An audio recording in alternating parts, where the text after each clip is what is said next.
This is America.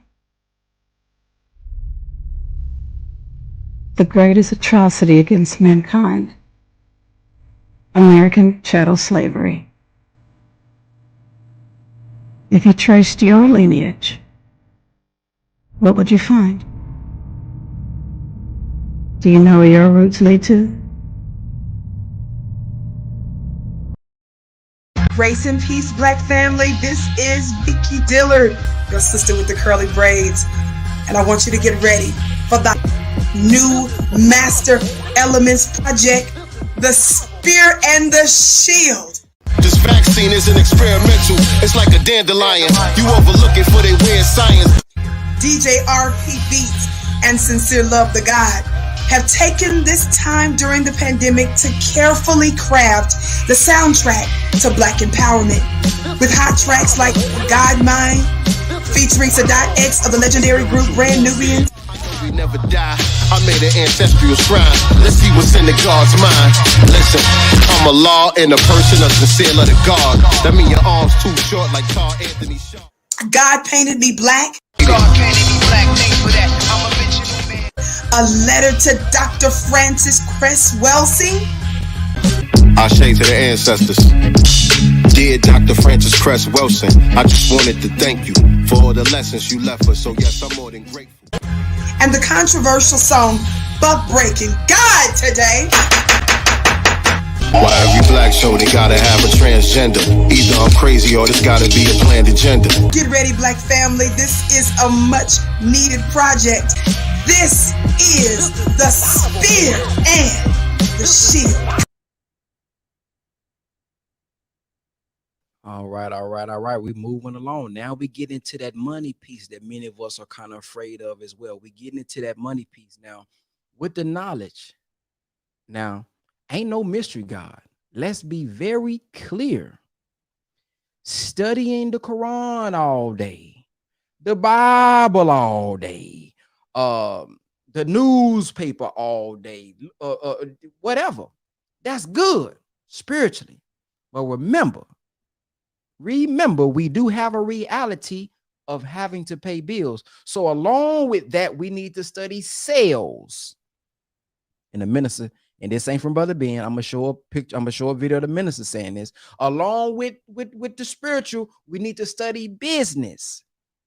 Ain't no mystery God gonna get our finances in order, open us up a bank account, do our taxes. So along with the knowledge, we need to increase in knowledge in the areas that's needed to sustain ourselves for growth as well. Don't get so damn spooky that we only talking about spirituality and we talking about, seek ye first the kingdom. And if I just focus on this, everything gonna magically get together. No, sir. No, ma'am. It's not how it works.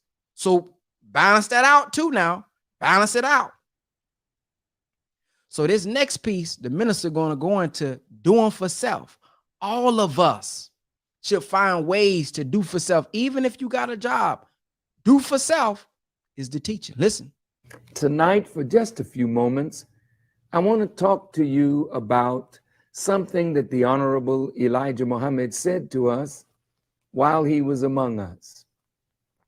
He said, quote, Allah has imposed on all of his creatures the duty of doing something for self. Everything that Allah creates has this duty and is found doing its duty, and that's why all of the creatures are successful in living the life that Allah intended for them, except those of us who have been robbed of self-knowledge and have been made mental and physical slaves to our open enemy, the slave masters of our fathers and their children. The time tells us what we must do. The Honorable Elijah Muhammad said that our years of servitude to white America have long passed, and God has come and told us to get up and do something for self before we are forced to do it.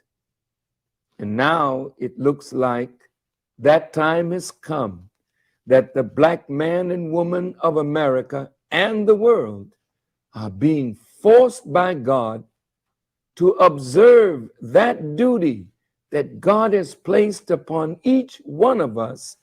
And that duty is to do something for ourselves. Now, Hold on now, hold on now.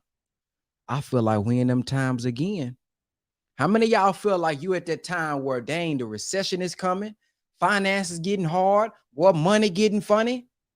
And I know the solution is for me to become an entrepreneur or do for self or invest in something so I can get some on my own. But that hidden feeling, those hidden thoughts that we talking about today is stopping us from doing what we need to do to get out of the hell that we in.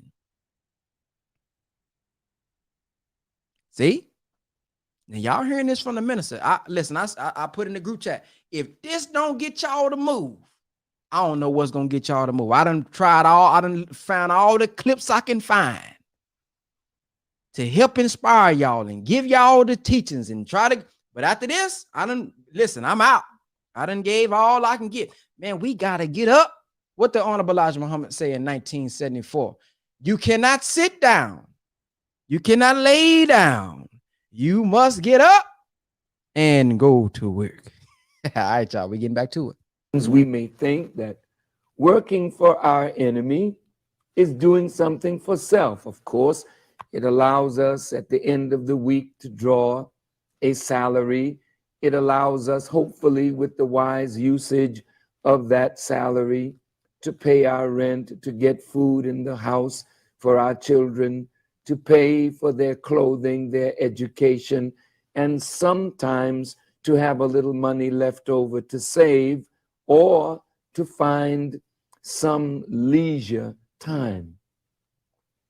But working for others is not working and doing for self.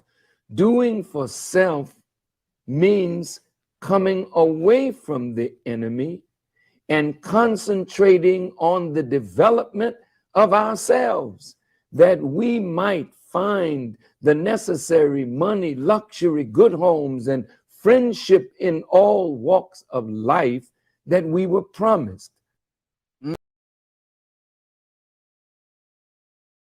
Do for self or suffer the consequences. The wisdom of Elijah's inside of the conscientious, so I move with it. Okay, my thing moving a little slow. But we are here. We are here, family. What's going on, everybody? Welcome to another episode of SincereluvdagodCast. This is the Black Business Showcase. I am the God, Sincere Love, here with my lovely co-host, nyctegur, and we ready to get this thing started for tonight with another special episode of the Black Business Showcase that we got coming up just ahead. And I'm unprepared like a mug. Because I don't even got the bio pulled up. Does anyone notice anything different about Sincere background today? Right. So I'm not in my normal spot. I'm actually out of town right now. I'm in New York. And so definitely shout out to my dude, Jay Vega. I'm at Jay Vega Barbershop out here in upstate New York. He allowed me to use his spot, lovely spot, beautiful spot. You know, he rolled out the red carpet for me. You know what I'm saying? I told him I was going to be in town. Yeah. I needed a spot to do the podcast and everything. He says, say no more. What do you need? I said, I just need a place to sit down. And if you got a mic, that'd be cool. He went above and beyond all of that. And he went and ordered all the podcast equipment, got the fly microphone right here set up and everything. Got the soundboard over here, got the lights, everything laid out. He was like, whatever you need, I got you. You at home. I said, man, I can't thank you enough, brother. I can't thank you enough, brother. I expect the same red carpet when I come. Yes. And so I apologize that I'm over here trying to get everything pulled up while I'm talking to y'all, but I don't got Ben's. Right, I might as well freestyle it. Right, because I don't want to hold y'all up too long. But before we do that, I need everybody to hit the like button. I need everybody to share this out on your social media platforms right now to let everybody know that we are live. We are in the building with another episode of the Black Business Showcase. And we're going to go ahead and get this thing started. So on tonight's episode of the Black Business Showcase, we got our brother, my brother, your brother, my mentor, none other than the digital real estate master himself, Brother Ben X. Let's welcome him to the GodCast, everybody. I don't got my sound effects and all that, but let's give him a digital round of applause and welcome to the God. There you go. There you go. My brother. Now it's looking a little blurry on your end. Is that me or is that on his end? I think it's on his end.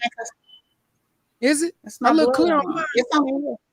Only on mine and his you look blurry. Sincere looks clear, and I look clear on mine. How about this right here?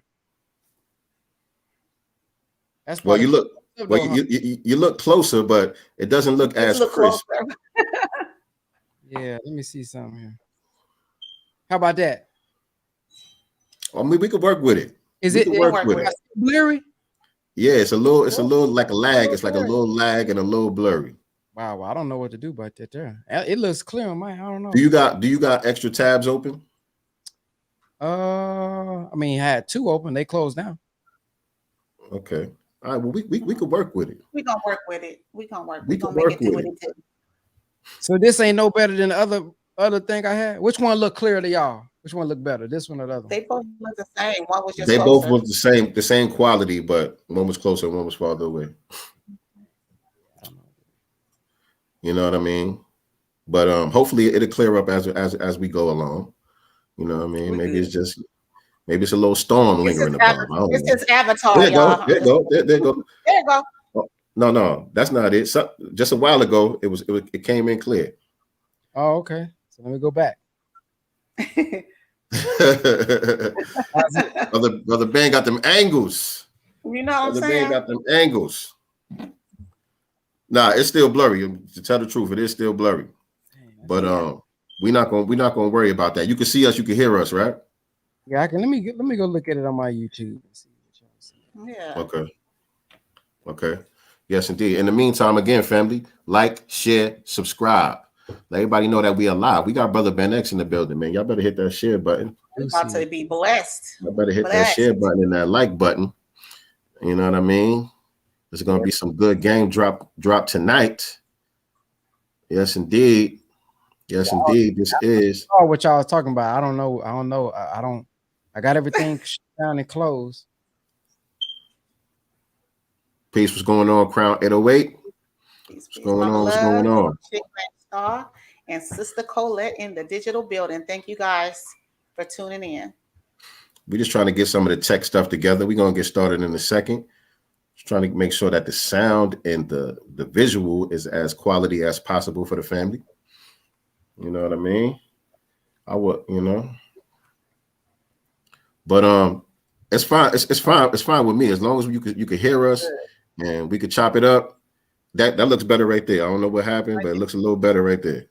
And you ain't do nothing, right? Yeah. All right, cool. So hopefully it'll clear up on its own. So let's just go ahead and get started, man. How about that, man? So first of all, thank you, brother, for being with us again, taking the time to be here. We definitely appreciate that. And so what we like to do, man, we like to go back to the beginning. We like to hear the origin stories of the guests. And I definitely want to get that Brother Ben X origin story. I know a little bit of it, you know what I'm saying? But for the audience members who may not know some of your story, what is the origin story of Brother Ben X, man? How did you get to this point where you are as far as with the teachings, with business, everything? A synopsis.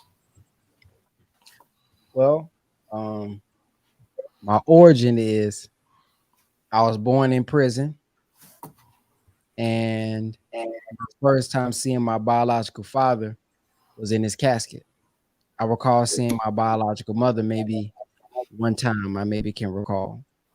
I have, to my knowledge, 21 biological brothers and sisters, but I'm only aware and know of, probably talked to about 7 of them. 6 of them I've met. One of them I met on Facebook. 4 of them I got a close relationship with. We had a relationship as we was growing up and still do now. And 2 of them I only met at my biological father's funeral. The reason I say this is because I believe Allah shapes us in the womb, and oftentimes that origin story gives birth not only to us, but our purpose in who we end up being as a person. So when I think about someone who's in prison, when I think about maybe what are they thinking, what are they feeling, they're probably having thoughts about liberation. They're probably having thoughts about being free. They're probably having thoughts about not being confined. So when I was in elementary school, going into middle school, high school, I always had the thought, I don't even want to be at school. It's cool being around my friends and stuff, but I don't like waking up in the morning having to go to school. And then when I got to high school, I said, why would I go to school for 12 years just to get a degree to go work for somebody else living this similar lifestyle every day, getting up in the morning, going somewhere you don't want to be, and you know, pretty much miserable, not like your life. So in high school and middle school, I always had the thought of, I wanted to be an entrepreneur. I wanted to learn how to make my own money. So my mom, what we did was, I was one of those people who sold candy and chips at school. So I was one of those guys. I didn't sell weed, I didn't sell crack, dope, nothing like that. But I did sell some hot Cheetos, Honey Buns, Snickers, and Starburst. My clock back. So me, man, I learned entrepreneurship through selling that candy, knowing that, okay, this candy finna be $32. There's so many packs in here. If I sell it for $1 or $2, I can get that money, but I can't spend it all. I gotta re-up and put some more back in there. So I learned that. And I went to SOC at South Oak Cliff High School. So for me, I was selling eyelashes too in school. You know, them sisters that wear them big old eyelashes, them long eyelashes. I was selling eyelashes. So I was looking at who my customer was, and I was providing product. In high school, well, once I got to college, I also sold shoes wholesale. So I get shoes shipped in from China, have me a plug over there. I'm flipping Jordans. You know, I'm selling shoes and things of that nature. Then I'm drop shipping pots and pans from Walmart. So I got into drop shipping while I was in school because I was an All-American basketball player. I'm an athlete. So I had to find ways to make money for myself outside of me always being either in class or at practice. I didn't have a lot of time to go get no job. I didn't want no job anyway, but I had to find ways for me to make money. Now, the first thing that I was doing in college was what we call MCA, Motor Club of America. It was similar to AAA, but they did bail bonds and hospital bills and all type of stuff. And if I get you to sign up for $40, I get $80. So I was killing with that. I had people sign up $40. And then not only do you get those benefits, but you become a independent contractor as well, where you can get paid. So I was teaching everybody that. So that was kind of really my origin story when it came to making money online, digital real estate. So that's pretty much my origin story in the synopsis. I started off selling candy, MCA, selling shoes. Then I got into like, okay, I can make money on my own. And then I started to, back in 2010, I made my first $100 on YouTube because, you know, you could never get paid unless you reach the $100 threshold. So once I got my first check from YouTube, I was like, whoa, I can get paid from being creative. I'm already an introvert, so I'm able to put my mind through my videos and be creative and get that message out and get paid for it. That's when things started taking off for me. And when did you come across the teachings of the Most Honorable Elijah Muhammad? I came across the teachings in 2014, 15. When I was in college, Brother Malik Muhammad came and spoke at my school about the role of the male and the female.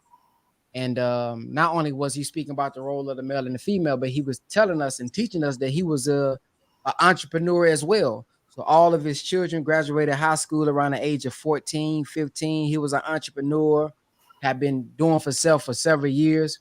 So when I quit my job, he's actually the first brother to give me an opportunity to give me a job. And so initially, y'all, I wasn't even really attracted per se to the minister. Muhammad Ali is who I was attracted to. So when I came in, I was watching a lot of Muhammad Ali videos because I got a personality. Muhammad Ali got a personality. He funny, but when he on stage, wherever he at, he gonna stand on that truth too, speaking right to him. So really, I was attracted to a lot of his interviews. So I watched all of his interviews when he was in the nation. I was like, yeah, I'm with that. A lot of he's saying, I'm with that. I'm liking it. I agree with it. I was kind of already thinking it before I heard it. And the reason I wasn't initially attracted to the minister per se, because that was when he was doing the Time and What Must Be Done series. So and that it's not that he wasn't attracted per se with with the teachings, but it just was me. He was talking about the international war, Syria and Pakistan. I'm like, man, I don't know nothing about all that stuff. I'm a basketball player. I don't know what he's talking about. You know what I mean? But as I started to come to the study groups and we read his words and I began to look at the long lectures, I'm like, whoa, this 3-hour lecture, he done hit on 10 things that I need. He done hit on 5-10 things that I've been wondering, and he's answering the questions throughout. Now, I didn't know he was going to touch on this because the title may be Add It Up. The title may be Let Us Make Man, but he done touched on relationships and business and decisions and this and God and Jesus. I'm like, wow, this is dope. That's why I developed the process that you see a lot of people do today, breaking down the minister's lectures from full in clips. Because in my mind, I'm saying, wow, I got the time to watch a 3 or 4 hour lecture, but everybody don't got that time. So I would go find all the things that I say, man, that part right there is significant. That's still relevant today. And I would clip it up, put the words on the top, and push it. And now it's that blueprint is duplicated all over the world today. Yes, indeed. Yes, indeed. Yes, indeed, man. Oh man. I don't want to hog it. If you got something nice to shoot. Well, he mentioned though previously that he was an introvert. So how did you come? Because I am. I think I'm an extreme introvert. Believe it or not, it's hard for me to speak publicly like this. How did you come out of that? Well, I'm still an introvert.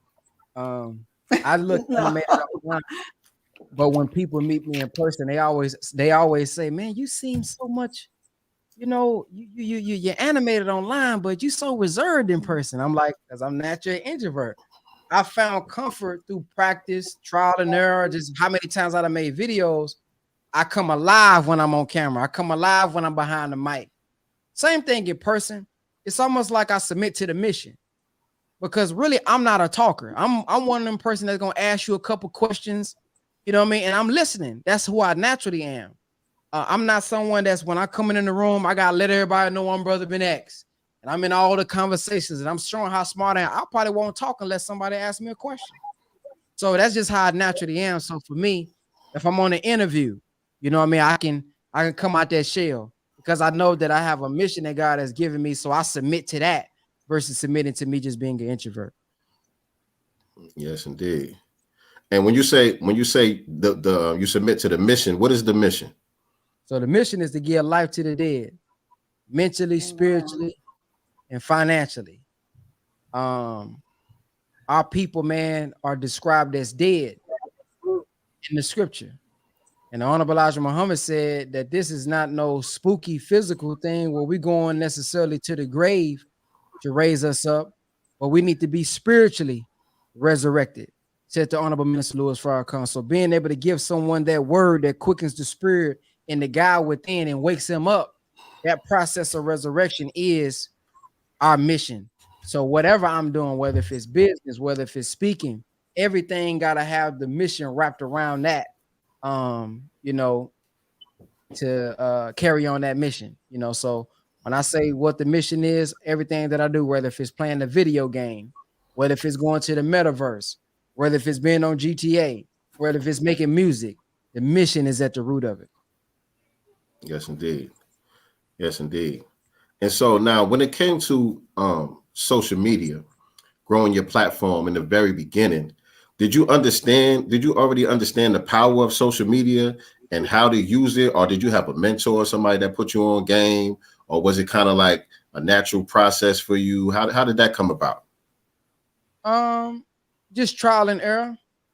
A lot of mistakes that I be teaching to my students that they need to stop making, I was making them. Not knowing how to title my videos, not knowing what to say in the videos. So just I've been making so many. I've made probably over 5,000 videos. You know, all my channels be getting shut down sometime, but I've done so much over time. I just figured out what works. So how I used to post 10 times a day. So I may be doing trial. Okay, let me see what it look like if I post a video vertical. Okay, let me see what it look like if I post a video horizontal. I'm testing trial and error. So I kind of learned like that.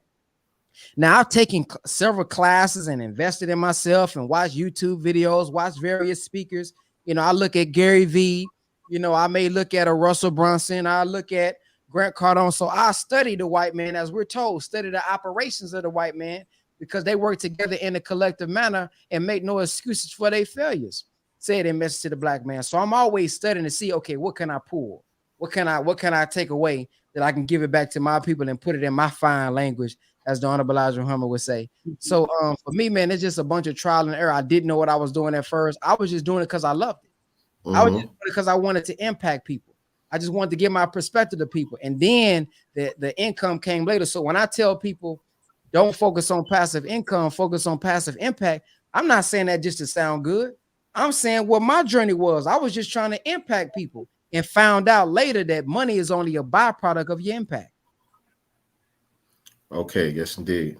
And so share with the family when it got to the point that you were able to transition to doing full-time digital real estate and you didn't have to work a regular 9-to-5 job anymore.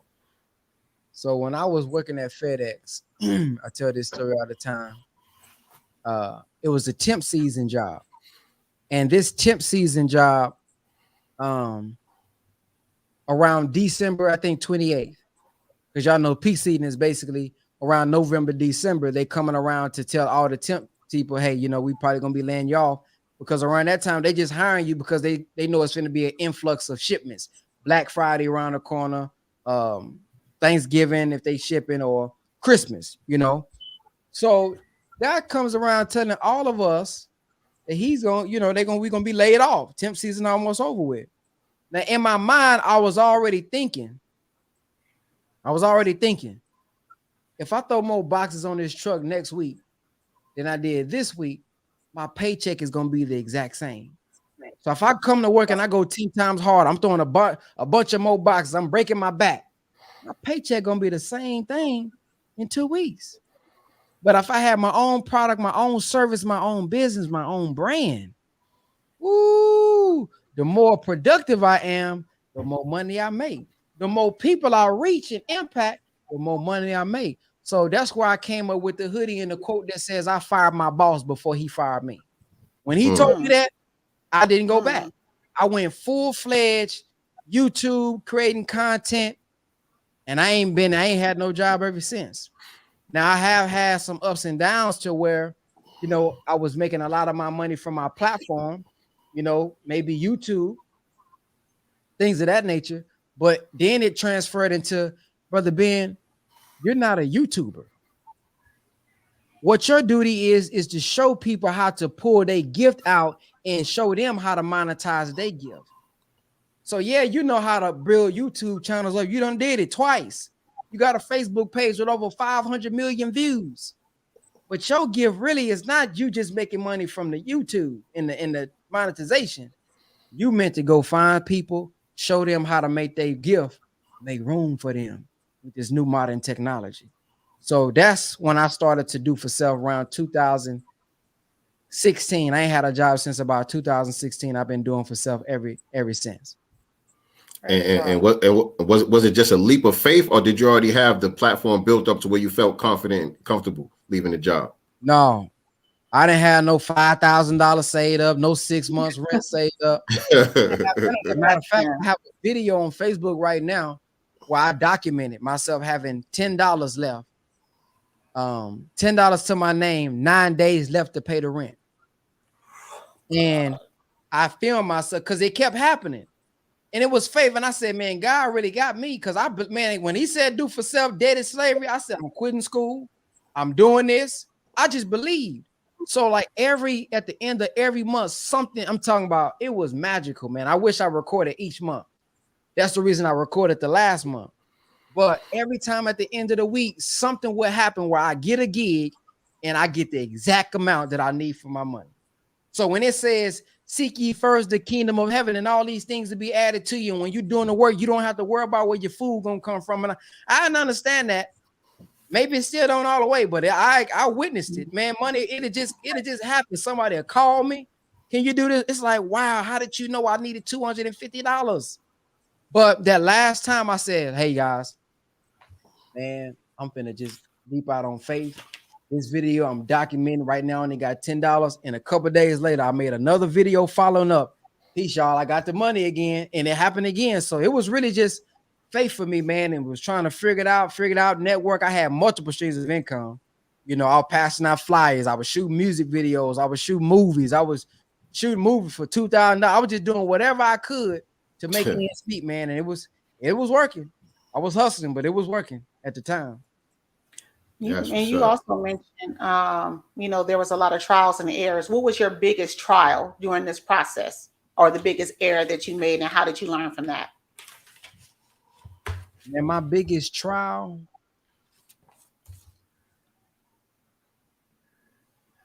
I think, was I'm the type of person that,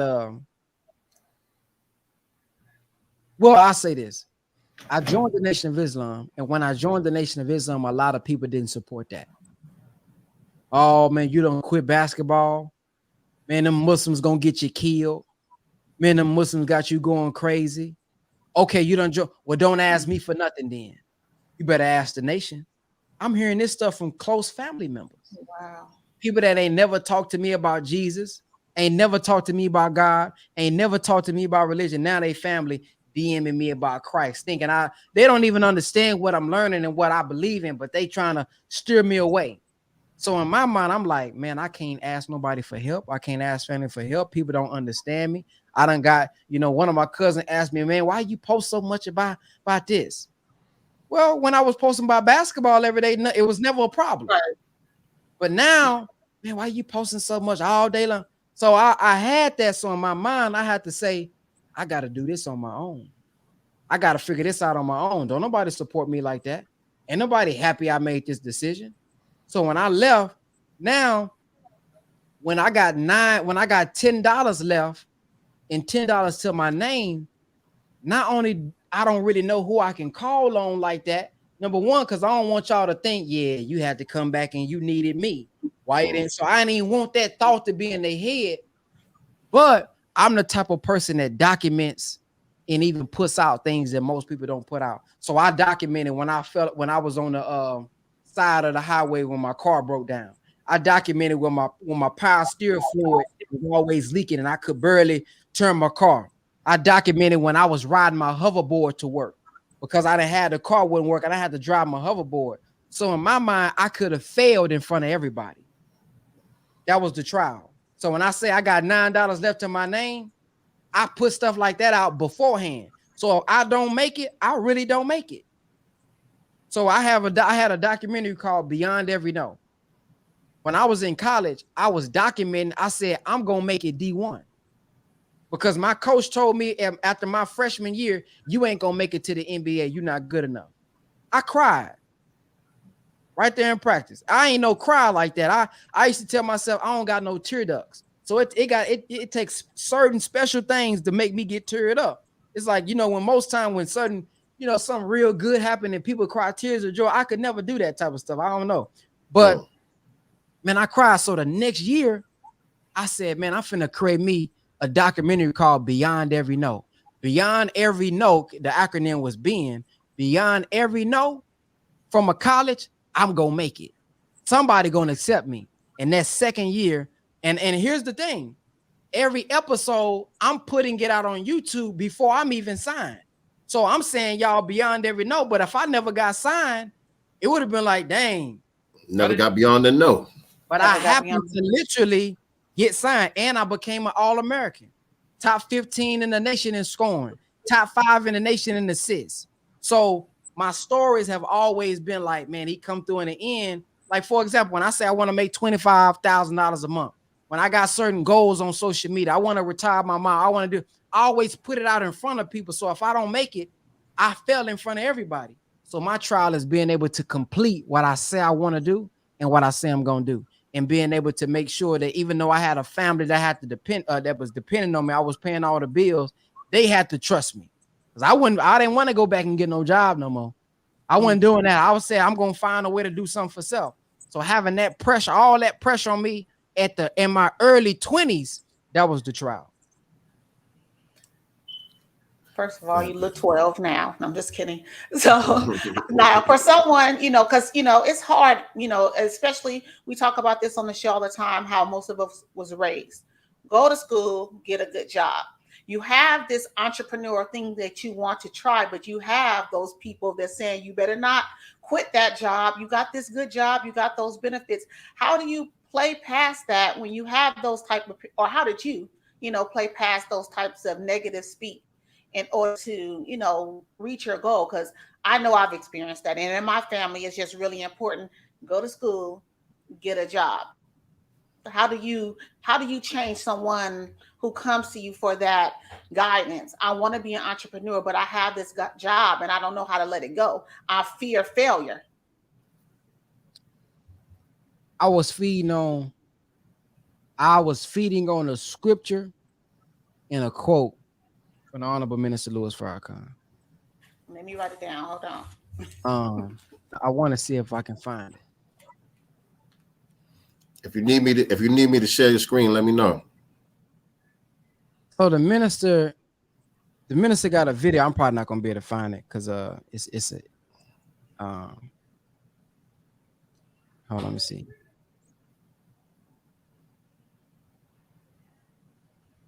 Like, share, and subscribe, family. Like and share this out on your social media. Let everybody know that we live.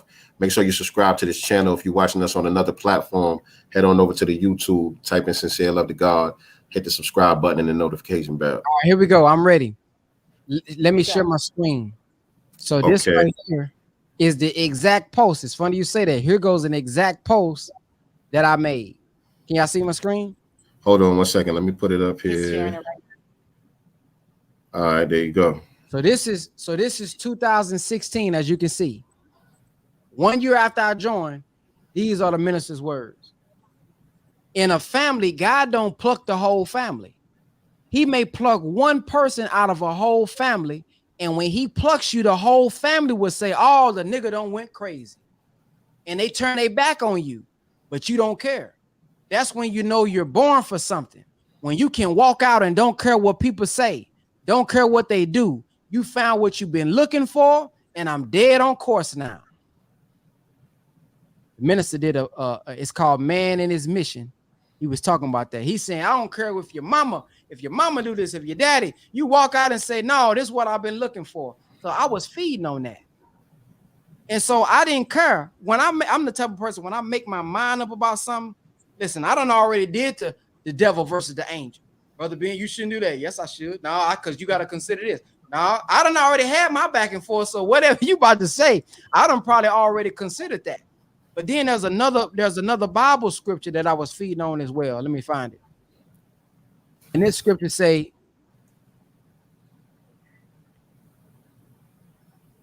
here goes the scripture that I fed on as well.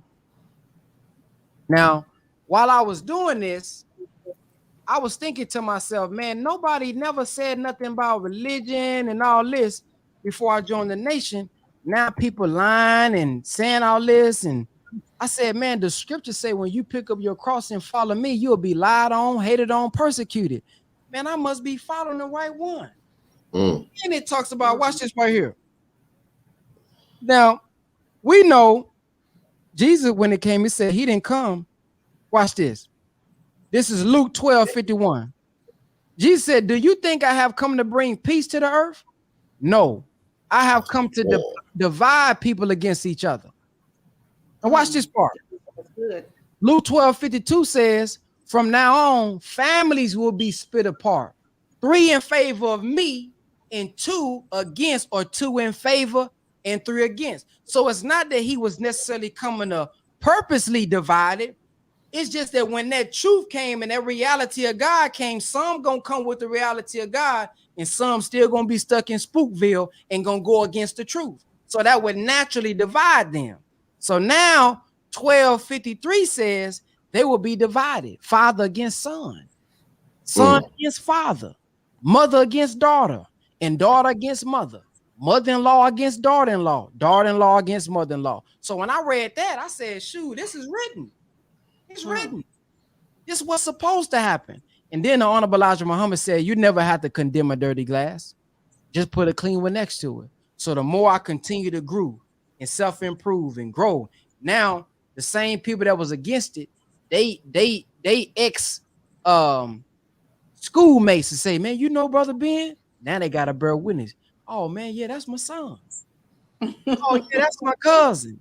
Oh yeah, that's my nephew. Man, they brother doing good works. Now you got to bear witness now, because the scripture says a good tree bear good fruit. You can tell a tree by the fruit that it bears. So whether you agree with me being Muslim or not, you can't deny them works. You can't deny that I'm affecting people that you grew up with. I ain't supposed to know them. I'm getting to them and affecting them.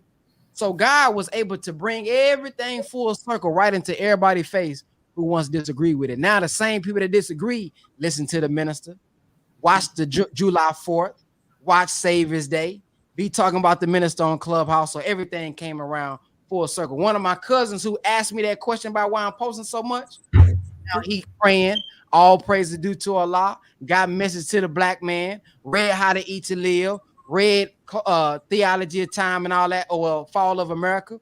So everything just come full circle now after the work has been done. Right. So all we got to do is walk in our purpose and show and prove. And then, you know, a lot of those naysayers is going to end up getting on board at the end of the day, man. That's a wonderful thing, man. Listen, we getting some good impact on here right now, family. Make sure that y'all share this out. We live with Brother Ben X. Let everybody know we live with Brother Ben X right now. We getting some good impact on this episode right here. And Brother Ben, I want to do something a little bit different than what we normally do. Because you mentioned earlier that your purpose is to help other people find their gift. And I bear witness to this as a member of Digital Real Estate, ABS Tribe, and all of that. We've had numerous members of the ABS Tribe on the Black Business Showcase, sharing their story with us, sharing their gift with us, talking about how they built their business based off of the teachings that they learned in digital real estate in the ABS Tribe. And now my co-host over here, she feels so left out. She like, man, how did I not know about this? All these wonderful people that got their business started and all that. Everybody is giving homage and respect to Brother Ben X and Dr. Jake Taylor Jacobs and what they built and the community that they built. How come I wasn't a part of that community? So I want to, if you with it, I want to give my sister the experience. I want to have, if for the audience members who don't know about it, and for my sister, my co-host, nyctegur, create the tribe experience. You know what I'm saying? She got some skills over there that she hasn't tapped into. She got certain aspirations and, you know, certain things that a lot of us deal with that we haven't figured out a way to get off the ground. We haven't figured out a way to go inward and find our gift. Even me too. I ain't even gonna act like I'm over that hump. I still need help too. And I done been in a tribe. You know what I'm saying? But I want you to deal with my sister the way you would deal with somebody on one of the tribe calls and help her get to where she need to be. Can we do that? Sure. Can we do that? All right, so I'm gonna give you the floor. Nyctegur, you on the spotlight. You know what I'm saying? So let's get it. Let's get it. Let me get my framework together now. You know, I'm surprised. Let me get my framework. So what's your goal, sister? What is it, like a business you want to start? Or are you struggling with? What do you have going? So I have had, I've started a business previously. It was a merch brand, my nephew and I, and it was called Bearded America. So let me kind of give you most of the guys in my family, and it started from my uncle. Okay, hold on, before you go. Is this something that you plan on doing now, or you just telling me about something you did in the past? I've already done it. I did in the past, and it just, you know, I didn't keep the momentum going. Or I think I was probably doing it backwards. I don't know. So is this something you want to start now, or you got another something that you want to do now? I do want to bring Bearded America back because I believe in it still. I just haven't figured out how, to market it the right way. I'm learning this. It's not that I'm not on social media. I just don't know how to get on and do video content. I think that I can bring people in. I just have to get over myself. Got it. And what's your gift? I have many, to be honest. I'm a great cook. When I'm not nervous, I'm a good speaker. I have great makeup skills. I love fashion. I love anything that has to do with beauty. Let me pause you down. What's your God-given purpose? What's my God-given purpose? I think my God-given purpose is to help men and women that have struggled with maybe sexual abuse. I've experienced that, in my past. I don't think that I've ever necessarily really dealt with it all the way myself, but when I've come in contact with other people that have experienced that, I've been able to bring them through. Is something that a gift that I have is speaking life into other people and speaking healing into other people. And what have you done to heal yourself? Prayer, talking about it with people. I'm not scared to talk about it anymore. It's not something that I even told, some of the things I hadn't even told my mom until I became an adult. And she was like, why you didn't tell me? And I was like, I don't know. Like some things that happened, I just didn't tell my mom literally until I was grown. I held all of it in. Maybe let's stop right there. Let's stop right there. When you say you didn't tell her, you don't know, but maybe you do know. So let's think about it. Why didn't you tell her? Honestly, so the first time I did, what I'm saying? The first time it happened, I did, tell her, and she did everything, necessary. The other time that it happened, I don't think that I felt like it was something wrong because it wasn't a man that time, it was a woman. So that's the reason why. So the answer is, I don't know. Mm-hmm. But maybe that needs to be talked about. How many other women have been touched by another woman and didn't know what was being talked about? Right. Or didn't know what was happening. Right. And so what process outside of prayer, and then what else did you do to heal? And what thought process did you have to say, I'm gonna deal with it versus ignore it? Because some people choose to ignore it. So how did you, what did you do to like, I'm gonna deal with it, I'm gonna talk about it?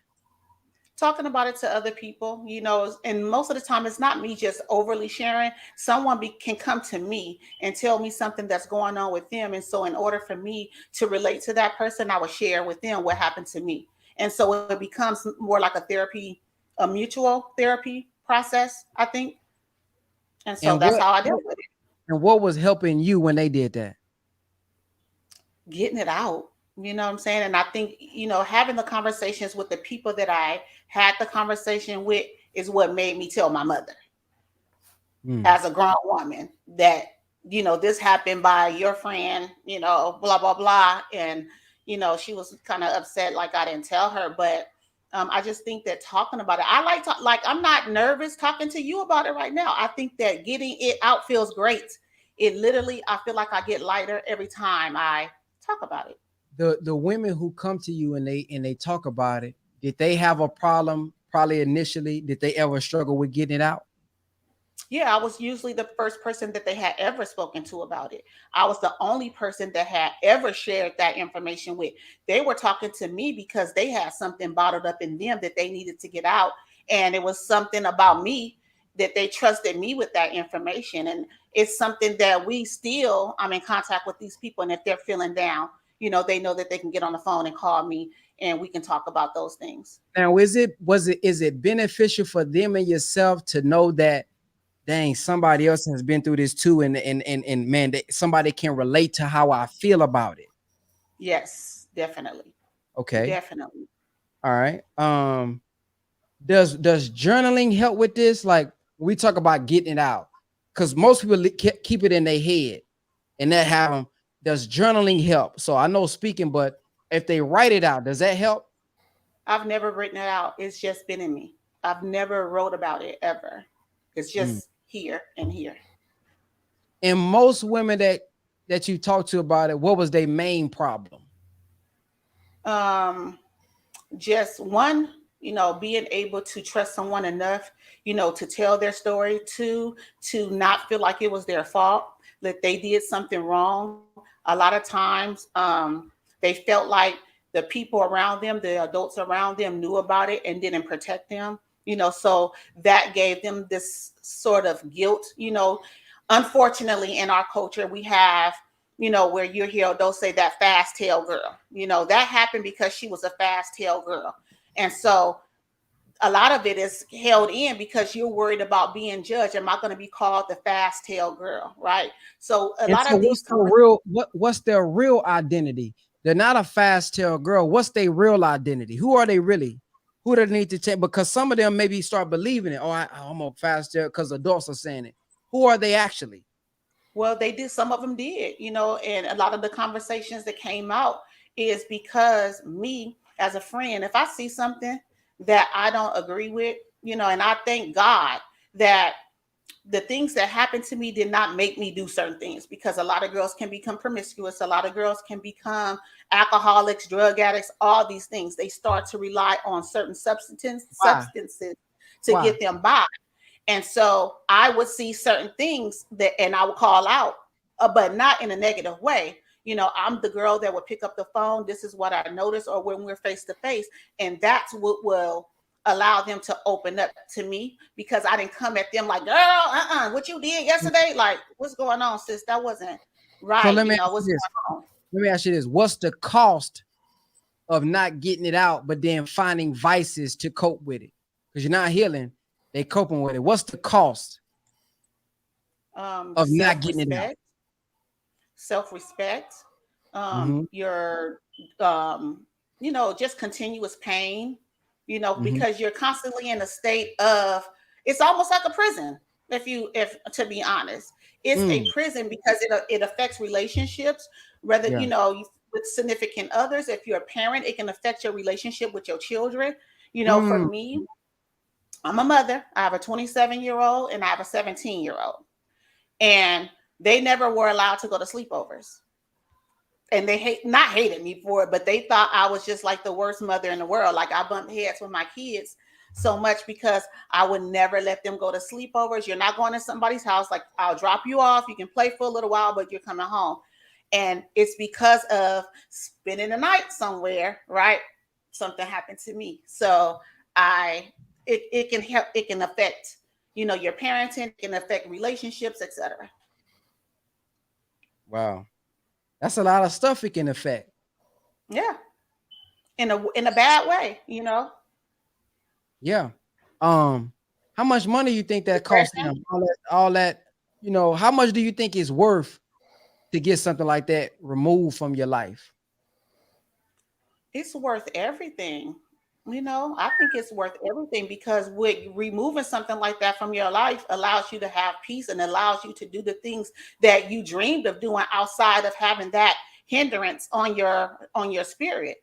So that's a chain. It's a prison. It really is a prison when you don't have an outlet, especially, to one, talk about it, two, to be told it's not your fault, and then to have someone to genuinely care about you and tell you that it is going to be okay and help you change your life for better. I had a friend younger than me, and she drank constantly to the point where it was coming out of her pores.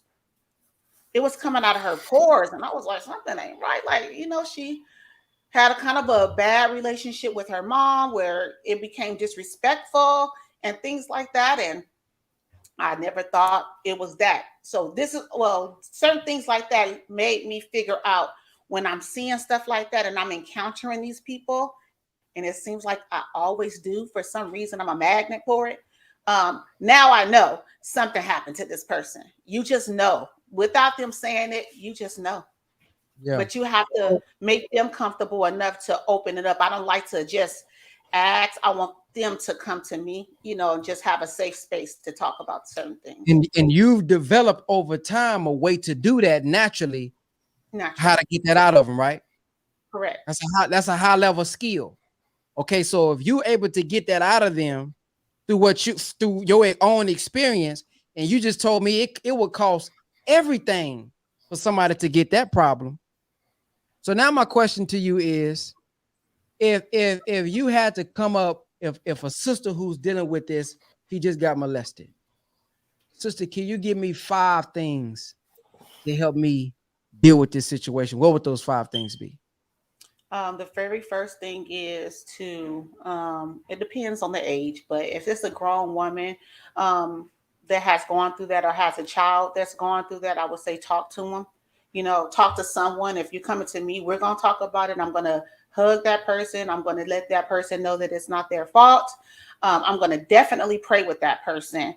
And if this person, you know, is still out there, you know, hurting, harming people, you know, help this person and encourage this person to prosecute this person, because sometimes you just want that person, you know, to be prosecuted, you know, to pay for what they did to you, you know what I'm saying, in one way or the other, and not go have the homies beat them up or anything like that, but you just want some type of, you know, vindication for it. You want to be believed too, you know. So I don't know. I would just definitely pray with them. I would definitely hug on them, let them know that it's not their fault, and just be a source of comfort, you know, to them in the event that they ever need me. Call me anytime. You know, if I need to pull up, spend a night with you because you just scared of being alone, come over my house, spend a night over here, whatever it takes, that's what I'm willing to do. But I've been through this though. I've been through this with friends. I've never been through this with myself though. And I don't know if that's because maybe I haven't like let it all the way out, maybe because I haven't had that. I haven't had that boo-hoo, you know what I'm saying, cry or anything. Like I have never had that. So let me ask you this. Sounds like you said someone to talk to, a community, prosecutors, explain to them that it's not their fault, giving them a mindset shift, giving them a new identity if they took on this false identity from someone else, and community support. You can tap in at any time and talk to somebody who's not going to judge you. Correct. Would you sign up for something like that at that time? I would, definitely. Honestly, if it was available to me, I think I would. I don't feel like I've ever known any resources like that coming up here where I'm in LA, by the way. Even and honestly, I don't know if it's not that it wasn't available. I don't think that I trusted someone enough, you know what I'm saying, to open up that way. I don't feel like I've had anyone that I could really trust to open up like that. Now, when I have these conversations with other people that are going through it, it's easy for me to open up because we're kind of talking as two traumatized people, you know, kind of helping each other in a way. But I don't feel like I think if I trusted someone enough, I could have opened up a long time ago. Yeah. I'm picturing your program called Get It Out that has community aspect to it, Facebook community. They're able to tap in when they're dealing with issues, talk to somebody that they're having a breakdown. It comes with an ebook, a self-care package that maybe got whatever you do to heal yourself and get at peace. Conferences where you guys can come in person and really have real workshops, real healing sessions, letting it out amongst people who's not going to judge you or went through the same thing that you went through. Yeah, I think I think many sisters will want to join something like that, especially if they know you sincere throughout your content and you put it out there. I'm seeing the Get It Out program. Women all over the world who's able to tap into somebody because they don't got a resource in their city. They can tap in with the Get It Out program and join this program and be in a safe place where they feel secure, where they finally feel heard. They got t-shirts. They feel like they're part of a community and you all healing together. That's a program right there. Sure. I mean, I know it sounds like that's some sisters on my live right now. Matter of fact, if y'all would join a program like that, or you know somebody that'll join a program like that, just press the number 1. Because I know it's the number 1 that'll join that and say, man, I got to get something like that. It come with an ebook. Man, it's going to come with y'all going to get up in the morning. Maybe y'all do a weekly coaching program where you checking in. Because some people ain't got nobody to check into. So you getting on a weekly program, y'all listen to inspiration from a sister or from yourself. And y'all just on this Zoom call, vibing and healing and growing. Yeah, that's a program right there. $497. You know, you pay $497. You pay $197 a month. Now, look, I'm seeing ones on my Instagram. See that? Here go your program. So what I say is your gift. That's why I say my gift is to show you your gift can make room for you. That other program, I had a feeling that wasn't necessarily the purpose. That's cool. Right. You may want to do it, but God has taken you through an experience. He has allowed you and permitted you to go through something, because now you're going to go get all the sisters who ain't have what you didn't have. And you're going to be able to possibly build that program to have that support system, to have some prosecutors on deck. Sister, where you at? You in Texas? Okay, we got one on deck. Let's call him. You got the resources, whatever they need. And now you got sisters. Imagine you healing sisters, but then you got 100 sisters in your program paying $50 a month, $97 a month. Now your financial status has changed, has improved, and then you improving your impact all over the world. That's the digital real estate tribe experience right there. Yes, it is. Yes, it is. I need you to hit them sound effects for me one time, brother Ben. I ain't got no sound effects over here. That's what I'm talking about, man. Get it out, coming soon. Get it out, coming soon, along with the ebook, y'all. Coming soon. That's what I'm talking about, man. I think what I'll do, so maybe starting soon soon, maybe I can start with some lives where we can, people can join me on live and we can talk about it. We can make them private, for those that do not want to talk about it publicly, or if there's some sisters out there that want to get it out, and DM me. I'll give you my phone number. You give me your phone number and we can talk about it. We can start there.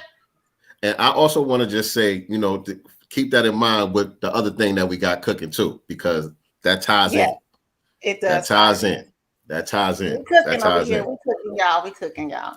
I just got to stay out of my, I just have to get out myself though. I get in my own head a lot, but slowly but surely. Man, that was dope, man. That was dope. And you really did recapture the energy from the tribe. You know what I'm saying? I can say that from my own experience. You know what I'm saying? I was feeling the emotion over here. I know the people in the chat was feeling it. I seen the fire emojis and everything coming through. Y'all lucky I didn't cry. Everybody chiming in. No, you did really good. I didn't cry this time. I'm usually a crybaby, y'all. So if this was somebody else outside of this situation, we'll be snotting and talking and whatever. So I'm just happy I didn't cry.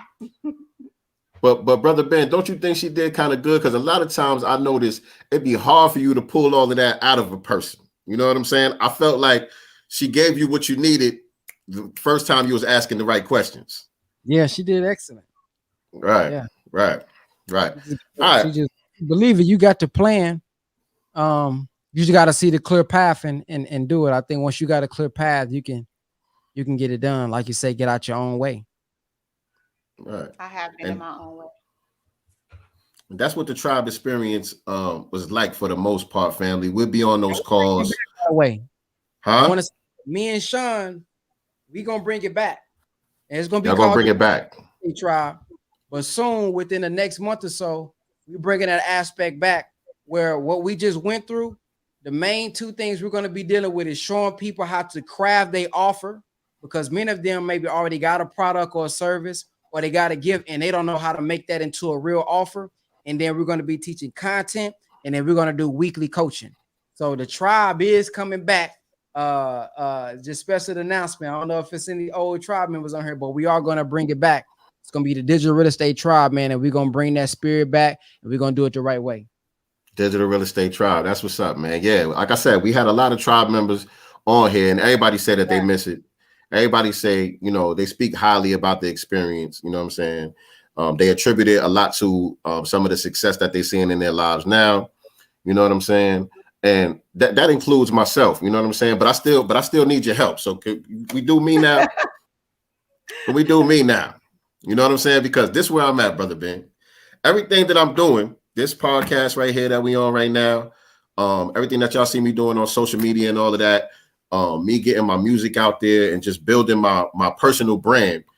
I learned how to do all of this through the ABS Tribe and digital real estate. I always been the person that I am, but I didn't know how to bring it to you all. You know what I'm saying? I didn't know how to capture the audience or whatever the case may be and get people to be able to relate to me around the country and around the world, which is happening now. And I've been growing, Brother Ben, I've been growing my platform at a great pace, but I haven't really locked it into a specific business or a specific way to generate the income, which I'm not really, I ain't gonna say I ain't stressing. Let me not say that. I want to make some money.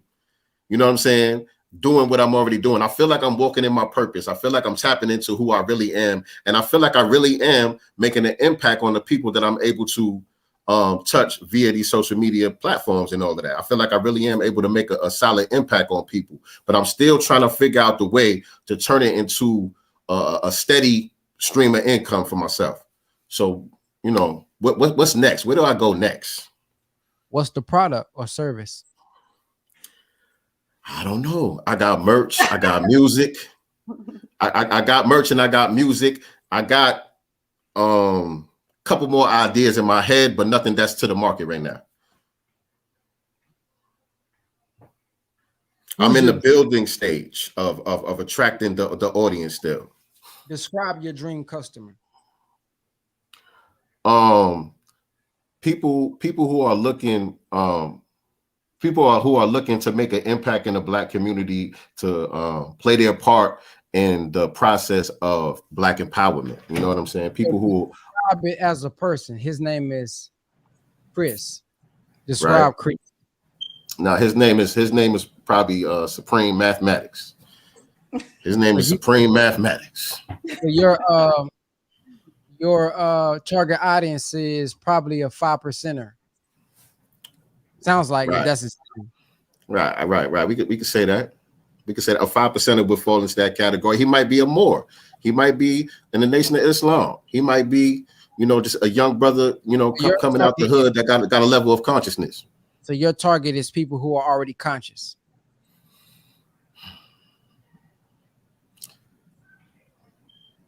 That's a good question. Because I feel like people that are conscious are attracted to what I do, but I also feel like the most impact comes from the people who are a little lost, but they're receptive to the conscious content. I feel like those are really the people that get the most impact. People who like, yo, I never heard that before. I never thought about it that way before.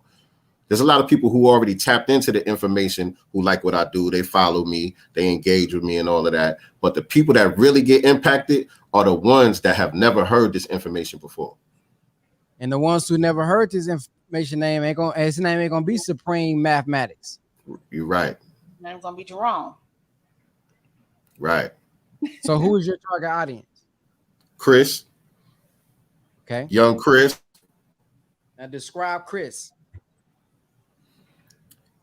And young Chris, man, he's a brother trying to find his way. He done been through some trials and tribulations in life. He knows something ain't right out here. He just don't know quite what it is. But he's looking for the information. He's looking for that thing that's going to make it click, make it all make sense. You know what I'm saying? So that he can begin to walk in his purpose and find a way to tap into his gift to impact the community and play his part in this collective effort of Black empowerment. That's young Chris. He hasn't figured it out yet, but he knows there's something there that's missing, and he just need the right words to get him there. All right. So your circumstance is you want to start a business. What's your goal? Resurrect the dead. That's it.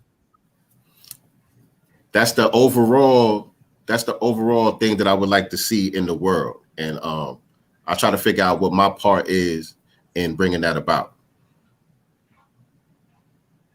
That's what I mean when I say Black empowerment. It's not specific enough.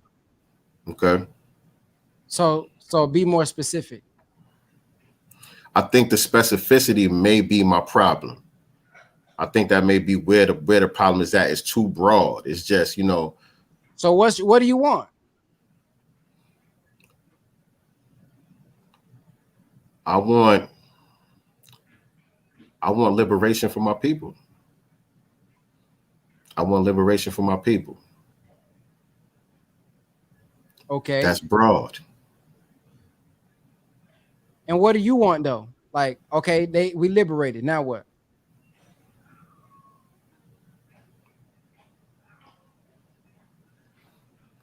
Generational wealth. And what does that look like? That look like me being able to control my own destiny, to build a platform, to have something to pass down to the next generation, to where they don't have to try to figure it out. You know what I'm saying? The platform is already laid for them to just be like, okay, what you trying to do, son? Here go what you need right here to get it started. You know what I'm saying? And what does that look like? Be specific. Can you do that with $1,000? No, sir. So what does it look like? Be specific. It looks like financial freedom. It looks like I don't have to worry about how these bills is going to get paid on the first. Well, if you don't have a house and you go homeless living in the tent and you make $2,000 a month, you got to worry about where the bills come from. So when you say specific, you're talking about a number. Yeah, because I don't know if you live in Cali, New York. I don't know how much it costs. So you just saying financial freedom. What's financial freedom? Okay. It's homeless people financially free. Man, they ain't got no bills. Man, people feed them every day. They ain't got no job. Man, they financially free. So are you asking me ultimately where we'd like to be at, or where I need to get at from where I'm at now? What's the next level from where I'm at now? Right now. Say it again. I'm asking you, what do you want right now? Like, for example, you asked me, man, I want a house with 10 acres of land. I want to make $25 million a year. I want to impact over 3,000 students a year. I want to have 3,000 plus people paying me on a monthly basis. I want to be able to give. If anybody needing, I want to be able to buy my mama a house. If anybody ever need anything, I'm able to have the money in abundance to be able to give it to them. I just live a life of abundance where I worry about no bills. I don't care how much gas costs. And I'm able to build something for my children to pass down, an institute that's already there where they can just take it over and run it. That's what I want. So what do you want? I want to be in a position where I have multiple streams of income to be able to take care of my family without the worries that come with it. You know what I'm saying? I want to be able to purchase my own house, sitting on its own land, generating tens of thousands of dollars a month. So how much money you want to make a month? 10,000. Okay. All right. So you don't know what you want to do yet, right? Yes. You do know what you want to do. I mean, not specifically. I know that what I'm doing, the purpose of what I'm doing now is to lead into the products and services that will be able to generate that type of income. So I'm able to put out my content via books, via music, via online communities, NFTs, so on and so forth, revolving around what I'm already doing to be able to generate that income. All right. So you want a business that generates $10,000 a month. Now, what's your thought process thus far up until this date? What's been my thought process? My thought process was saying, okay, let me just get started where I'm at. Let me start creating my content, putting my knowledge and my information out there to build the audience. Let me get the audience. Let me get the audience there so that I have somebody who's even interested to listen to my music, to buy the book, to, you know what I'm saying, purchase these products in the first place. Let me build the audience by building up my personal brand. That has been my thought process so far. And how that's been working for you? It's been going steady. It's been going steady. I've gotten a lot further than I thought I would, in this amount of time. So when you say you just creating content, you creating content trying to attract who? Chris, Well, And them. how are you Chris and Jerome and them. how have you been trying to track Chris when the first time you said Supreme Mathematics? You helped me get clarity on that. You helped No, I'm me get clarity on that. been doing what been your thought process before now? Or No, but it was though. It was that. It was that. I just, you know, it was just the name thing. When you said Chris, I'm like, no, I like Supreme Mathematics. Supreme Mathematics is the name that I want him to get. You know what I'm saying? His name is Chris, but you know what I mean. I want to turn Chris into Supreme Mathematics. So how have you been talking to Chris? Give me an example. This broadcast right here that we do on a weekly basis, where we bring on different business owners and entrepreneurs and try to create a platform to give inspiration, talking about what's going on in the world and in the community and how it affects us specifically as Black people on a regular basis, putting the information inside the music, you know what I'm saying, my way of kind of putting the medicine in the candy, so on and so forth, and in person as well, you know what I'm saying, because I'm a barber by trade, you know what I'm saying? So even the people that I come across on a regular basis, I try to impact them in the same way. You know, I use my chair as a therapy session, so to speak, as well. So your thought process has been to create content about what again? Black empowerment. Create content. And what's Black empowerment? The liberation of Black people, man. Dismantling the system of white supremacy and replacing it with a system of justice. Okay, so in one sentence, what's your thought process? Create content about Black empowerment. That's the sentence. That's what I've been doing. What's been your call to action? Make sure y'all follow me. I'm at Sincere Love the God on all social media platforms. Go listen to the new Master Elements album. It's available on your favorite streaming platforms. Make sure that y'all tune in on Sunday. We're gonna be live at 4 p.m. Eastern Standard Time. You know, those are the call to actions for now. So your thought process has been, I'm gonna just create content about Black empowerment and promote my platforms. Right.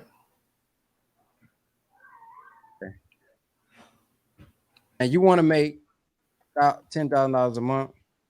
So how does that make you feel when all you're doing creating content about Black empowerment and promoting just follow my platform? How does it make me feel? What's the feeling you're having? Because you got this goal up here. So how does that make you feel? Right. So it's a weird dichotomy, because on one aspect, I feel good about what I'm doing.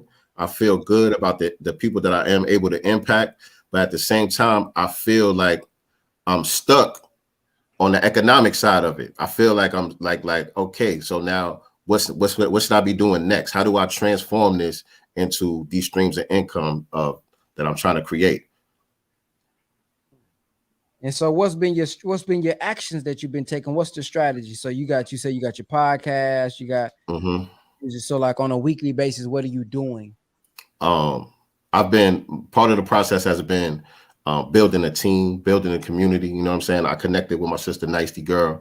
We got a couple other people behind the scenes that help us out with SincereluvdagodCast, and we kind of get together behind the scenes and, you know, iron sharpen iron, kind of give each other ideas and trying to come up with different things that we could do together, as well as, you know, individually, things of that nature. So in the last month, what has been done and discussed? We have had a meeting actually in the last week. We've had a couple of meetings talking about things like that specifically, that I'm not ready to share with the audience the specific things about what we got planned, but we have actually written down some things that we're doing, and we're taking some actions with it behind the scenes right now. How long has this been a goal? How long has this been my goal? Since I joined digital real estate in 2020. All right. So for the last 6 months, what have you done? some of the things that we've been discussing up until recently, we've started to get real specific. Building the team, building the platform, and just coming up with creative ideas. You know what I'm saying, on the multiple sides of things. I got my, multimedia. So what I mean about it is, I need to see, like, give me action words. I met with such and so. I told her I need you to do my email. So I get you met with a team and all this. But what, like, give me what's the actions taken? Right. But that's what I'm saying. Some of that I'm not ready to share with the audience just yet. But I've sat down. I'm trying to figure out a way to say it without giving away what we're trying to do. But I've met with nyctegur and one of our other moderators behind the scenes recently, and we actually talked about some book ideas. We talked about another series idea for the platform. You talked about a book idea. You just talked about it. So the action that you took is you talked about an idea. There's a book written. There's a book written, and we're trying to figure out how to bring it to market. Okay, so you wrote this book when? I didn't write the book. One of the other team members wrote the book, but it's a collaborative effort. And how long this book been done? In the last couple of weeks. Yeah. Okay. So, and this is going to be a part of your $10,000 a month goal? Yes. And a part of the action that y'all have been doing meeting about, like, what? Of how we bring this together and get it to market. Right.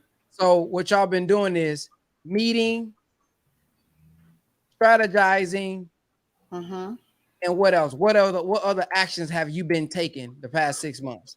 Talking about what resources that we need, who we could reach out to. That's a part of meeting and strategizing. So is the ebook the only thing you've done? No, I got a music project that's almost finished as well. So making music. What else?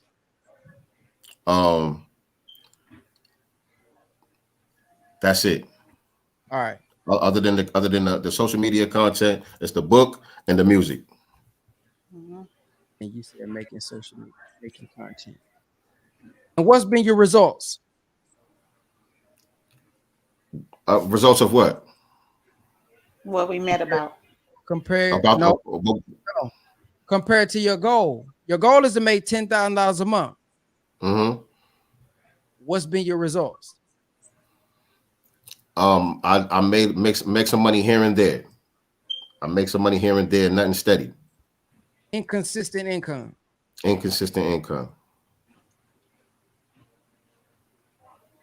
What percentage are you away from it? 90. All right, 90% away. All right, so let's see if we can change some things. Business, you want to make $1,000 a month. All right, now what you've been doing is creating content about Black empowerment and promoting your platform. What can we change this thought to?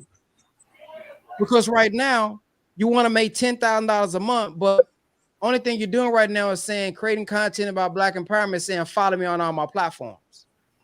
So what we could change that to is actually developing the products and service. Say that again. I said what we could change that to is actually developing the products and service and promoting those as the calls to actions. You said developing? Yes. Developing what product? The books, the merchandise, the some of the other ideas that I got cooking as far as products. What type of, like, what is the book going to help the people with? The book that we talking about specifically is a children's book. So it would be for parents with young children, inspirational stories for young children, for parents that's dealing with their young children. And that book is already out. No, it's not out. It's not out. It's already done. One series is basically written, but not. It's written, but we need to find out how to put it all together, get the illustrators for the Publish. book and publish it. What y'all wait on? We doing it. This is what we doing We're now. This is, doing like I said, this is very recent. Oh, so the This is book very just recent. got done. The book just got done within, I guess, the last week or so. Yeah. Right. And y'all haven't posted no content about it. No. What's your thought process about not posting content about it? Because let me ask y'all this: is this going to be a major part of helping you get to that 10,000? This book? Yeah. Okay, I would say so. It has that kind of potential. Yeah. About it. What's your thought process behind that? Because it's in the infant stage, like we just started talking about it. You know what I mean? It was kind of just came as a result of one of the recent broadcasts that we did. You know what I'm saying? The inspiration came from a recent broadcast, huh? So you don't know much about the book. Say it again. So you don't know much about the book? Yes, the book was read to me in the meeting. You understand the book? Yes. You understand what the series is about? Yes. So what they got to, so you promoting the content, what they got to do with it? It's just now being brought to you. You already, but you know the content already. So we should be talking about it already. We should already be in a promotion stage. Huh? We should already be talking about it and kind of promoting it. Is that what you're suggesting? I'm just asking based on the answer that you gave me. You said you ain't promoting it because it just came to you, but you you know about the book and you know what the series is about. So how long do you need to know about it before you start promoting it? Then think about that. So what change this thought to create content about Black empowerment? And I'm just telling them to come follow the podcast that they probably already subscribed to if they may be listening. What can I change my thought to when it comes to content? If I want to reach this goal that we're talking about, I guess letting people know about what's developing behind the scenes, instead of keeping the what's being developed behind the scenes, letting people know what we got cooking. Yeah, so create content about the book on the way. Create content about the book on the way. Okay. Why? And what can we do in the meantime while we're creating the book? Build an audience. Yeah, audience, but also build what? A customer base. Build my list. Build a list. Yeah. So if now my goal is to get to 10,000 and I'm creating content and I see my list building, how would that make you feel? Like we on our way, like we making progress. Inspired to do more. Adjective. Say it again. Give me an adjective. You felt stuck. Now you feel. I don't know what the word is. I will feel. What's the word when you accomplished? Sense of accomplishment. Accomplished. All right. Now that your thought process is, man, I'm gonna create some new content about the book, and I'm gonna just build the list in the meantime. What action will you start to take? Getting creative about content surrounding that book, targeting the right people who would be interested in the book, and like you said, having a better a specific call to action to get people on that list.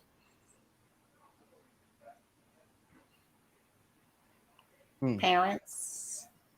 So you said now you're gonna create content around the book, target the right audience with a clear call to action, which gonna build the email list, build the text list, right? Right. Now, what do you think the results of that will be? I think by the time we finish the book, we will already have people that's ready to purchase. People that have been waiting on it to come out, that's already ready to purchase.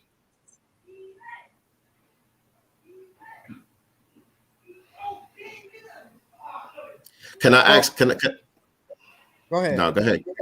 I want to ask you a specific question on the business side of it, though, right? Because, like I told you, this is a collaborative effort. One of our moderators is the one that wrote the book, right?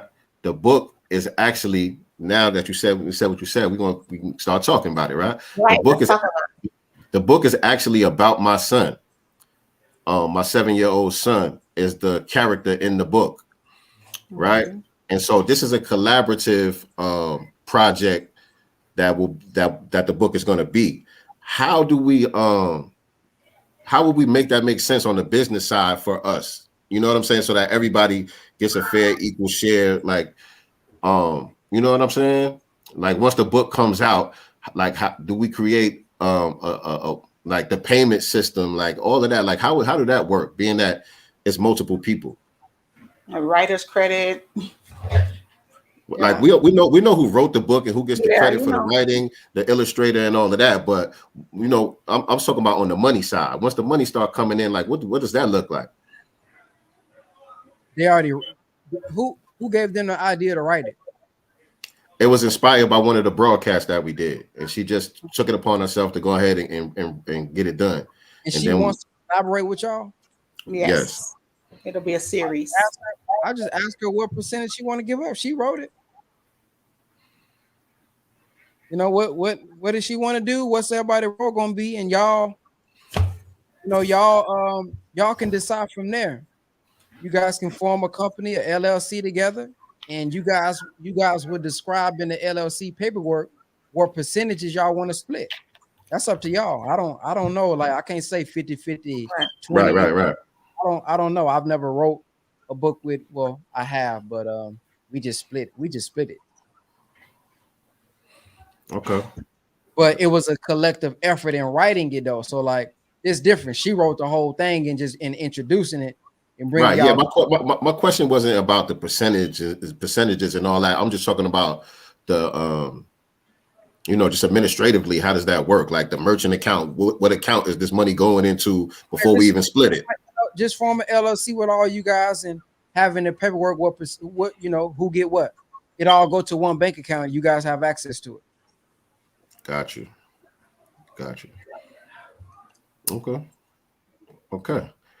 That was good. Thank you. I do have a course, something that I think you need. So I shoot that to you in your DM. There's something that I believe that you need to be able to launch this properly. There's a few things I think you should really get and watch and study before you start to market so heavy. Because there's some things behind the scenes and some strategies and tactics that I think would benefit you launching and promoting this properly. Okay. What about kids? Like I have a teenager. He tells me that he doesn't want to go to college. Great student, always been on honor roll. He's a senior now. Literally only has 3 classes right now because he actually did some classes at Compton College while in 10th grade. So but he says, I don't want to work for anybody. So I'm like, well, what do you want to do? You know, because I don't want to, but like I did with my daughter, I forced her into college because you gotta go to school and get a good job, right? That's what I was taught. So I forced her to go to college. She didn't finish. She works. She's on her own. It's great. My son is like, I don't want to work for someone because, you know, their salaries are X, Y, and Z and blah, blah, blah. I just don't want to be beholden to someone else. I want to work for myself. And I'm constantly kind of on his head about what do you want to do? And he always says, I want to create content. Well, what kind of create content? Oh, no, I'm still, you know, thinking about it while he's outside playing basketball right now. I don't know if you guys hear, but I'm really trying to nourish it. But I told him he at least has to go to trade school. So he doesn't have to go to college, but he has to go to trade school minimum and develop a trade of some sort. I don't know what that's going to be as of yet. Right now, we're kind of on the HVAC electrician thing right now. But what type will your new tribe, you know, include teens? Is basically yes. What I'm Yep. He'll benefit tremendously from that new program. Help him come up with his offers. Help him figure out what type of content to make. So yes, it'll benefit him as well. Yep. I would co-sign that. There was actually teens in the tribe before, so yeah. Okay. Yeah. I just feel like I was dealt a bad card. Literally, when we started the Godcast, which this is season 2, most of the guests came from the tribe, and I was just like, "What is this tribe thing? Where are these people coming from?" And everybody's telling all their success stories and all these, giving all this business game, and I just felt like, how did I miss it? I'm jealous. Well, we're gonna bring it back. You gonna join the tribe when we drop it? Yes, I'm bringing my son on. Come on, everybody, say brother. Talk to Brother Ben. Say hi to Brother Ben. He's sweating. He just came out from playing basketball. What's going on, King? Yes, like sir. Yes, sir. I just told him that you wanted to. You didn't want to work for anybody. Oh, no, that's not an option. He said that's not an option. But I got 5 more minutes. If y'all got another question or yes, we do. Yes, we do. Yes, we do. You know how we got to do it. But I was gonna ask you, other than relaunching the tribe, is there anything else coming up for Brother Ben X? What you got coming down the pipe for the people? I'm relaunching the tribe, but I also got some other courses as well that I'm dropping. I'm doing one-on-one. So if anybody want to book a one-on-one with me, they can go to bookbrotherben.com. I'm doing I'm doing like free 15, 20-minute consults just to see what people are struggling with and then offering them a solution. So I'm doing that. I'll be on No Jumper soon. I did the interview a couple of days ago, so they'll be releasing that inshallah in the next 2 weeks.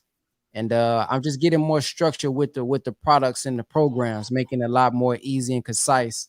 I went from putting a lot of stuff inside the tribe, putting a lot of stuff inside of digital real estate, calling myself over delivering.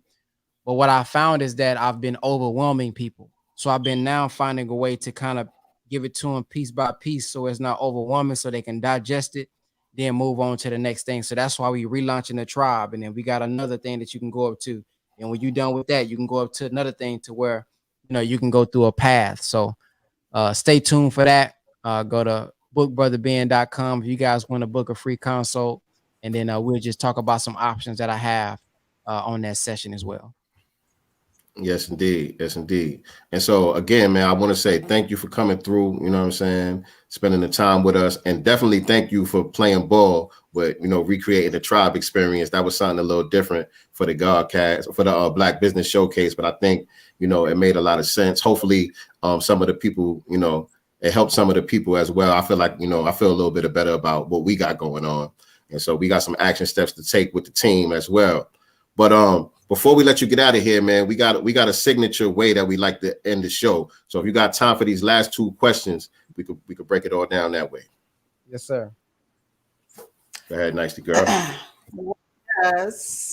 What does freedom and power mean to you?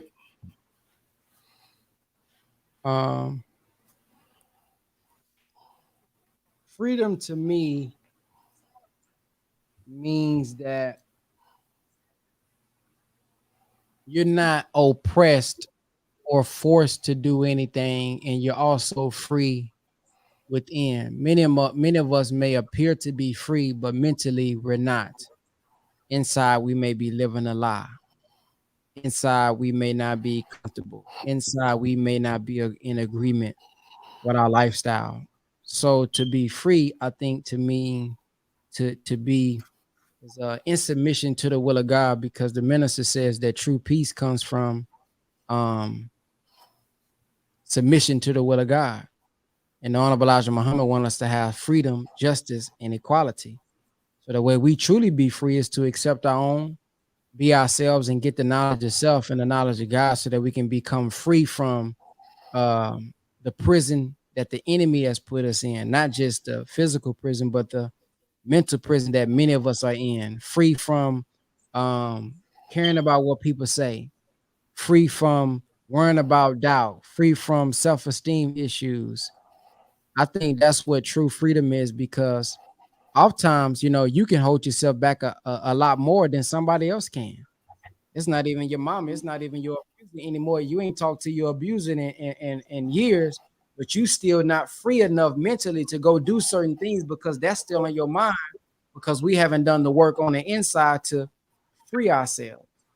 You know, many of us are acting certain ways with certain people because of our past and our trauma, and we're not truly free. We don't realize something else is kind of controlling our actions right now because it's in control of our minds. So being full control of our minds and overcoming those lower desires within ourselves that we pray about, I think that's where true freedom comes from. Power, to me, is the ability to do something at a in a efficient amount of time. So I break it down like this. If a brother can get something done fast, the brother got a lot of power. Sometimes in the streets, you know, if something going on and you call a certain brother, you know, back in the day, they may call Jay Prince. Oh man, he got the chain back in a week. Woo, he got power. But if it took a year, he got it back, but ain't, you know what I mean? But the fact that somebody can get it back quick, oh man, that's power. When you got a car that got a lot of horsepower, it's faster. So when you think about our unity, he says our unity is more powerful than an atomic bomb. So together we can get things done quicker and a lot faster and a lot efficient when we do it together.